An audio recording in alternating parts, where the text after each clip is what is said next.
Howdy, lieutenants and economists. The most volatile, evil, disgusting things on the planet, humans. If you have a video request, you can always go to assholeconsulting.com. Yeah, I am gonna charge you, kids. And that is the importance of not fucking up. You are such an asshole!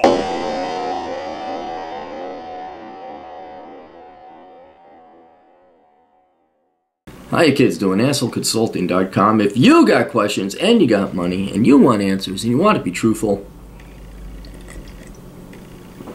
go to the world's only professional asshole at AssholeConsulting.com. Hiring, I would like a video response, and please keep me anonymous. He has two separate requesters. We'll do one. I'll do a separate video because that way we'll have specific titles. Returning customer here. I have followed your advice. I've taken some measurable steps to get where I want to. Continuing studying the ACCA, which is the CPA exam over in London, equivalent. And passed 2 exams already. Waking up at 5 a.m. to study for an hour sucks. But as some kind fellow, kind because saying the harshest truth instead of sweet lies is the ultimate act of kindness, especially in this PC modern world, has once said, greatness doesn't come from a 40-hour work week. I also went to several meetup group meetings, and I have realized how intellectually understimulated I was. I've also joined the gym, lost 8 pounds in 4 months. Not much, but that's still something. That's right, you're going the right direction. I tried out archery. I can say these steps have improved my quality of life. Good. However, I've got a few other queries. First, let me make sure we'll go with the second one with a separate video. The importance of learning a hard quantifiable skill. When thinking about my current job, potential employment, where I am likely to end up after my graduate traineeship ends, I realize that most likely I'll end up in one of those generic managerial supervisory type of jobs. The main problem I have with this is that these generic jobs with generic soft skills would not teach me the actual hard skill that would inevitably enable me to become self-employed or do a side gig. For example, being a tax accountant would give me a quantifiable skill that I could use to provide private services without me having to be employed by anyone, while being some schmuck in middle management would just ensure that I would have to keep working for someone else, as management or leadership is not really a skill that the private sector would demand from a sole trader. For this reason, I decided to apply for accounting graduate schemes where I would do my 3 years, become an accountant. I would want to specialize in tax, and then in several years I could start eventually working for myself. While the plan sounds good, the problem is that I feel I am betraying the current company. The company has been treating me well. They gave me a company car. They trained me in the soft skills. I don't really believe there's soft skills. You just learn that on your own.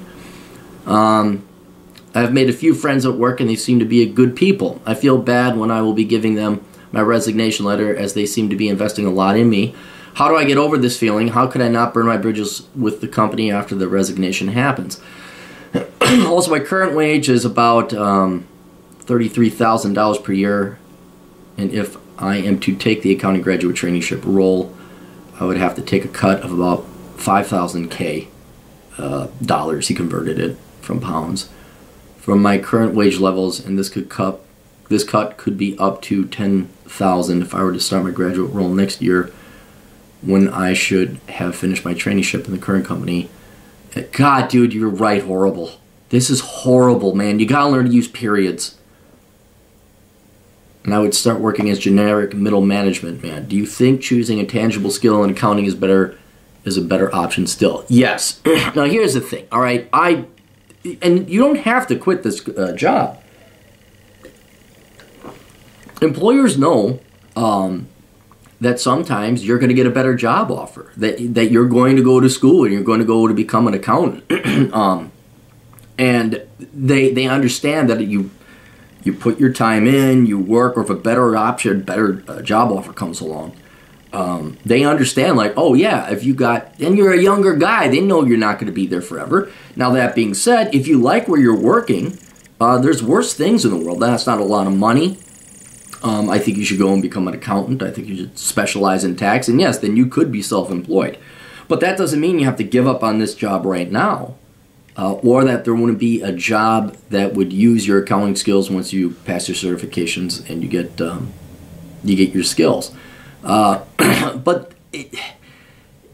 I want you to go and be the best that you can be. I think they will also understand you put in your 2 weeks notice or whatever is customary over in the United Kingdom. you're only making 33, but they're going to understand that, yeah, you're going to go on to bigger and better things. But right now, another part of me is like, well, the grass is not greener on the other side. You got a job that you seem to like. The pay is rather low, I'll grant you that. You got a job you seem to like. It puts food on the table. They're kind of grooming you, it looks like, a little bit. But the pay just isn't there. So I'd hold on to the job. But I wouldn't be loyal to it. And that's the other thing. For the most part, when I've worked with employers, it's been adversarial. The employers are typically against you. They don't want to hire you. They want to get rid of people. They're incompetently managed.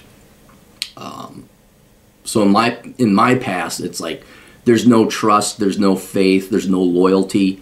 But every great once in a while, there's a company that does have it, and that's rare. It's rare that you get a good job like that, because working with good people and having a boss that doesn't have his head up his ass alone is worth, I'd say, a third of your salary. But yeah, you gotta take a cut. Current wage is 33, and then you're down. No, that's not a lot, man. Graduate next year. Generic middle management. Yeah, that's the pay just isn't there. That's a low. That's why I'd split. Like, hey, thanks for the. That's just a job to get you by, not a career or profession. And if that's all they're going to have you do is be middle management and low paid on top of it, no, you're not gonna. You're never not gonna have that skill, and yeah, you're not gonna be able to go self-employment and open up your own little tech shop. So. Work the job as long as it helps you and it serves your interest. But yeah, you don't have to have loyalty, but be polite, be civil, be professional. Give them your 2 weeks of notice. Give them as much heads up as you can, and I think that's the way to do it. So, all right, that's it. Questions, answers, ACCA Consulting.com. We'll see you all later. Toodles.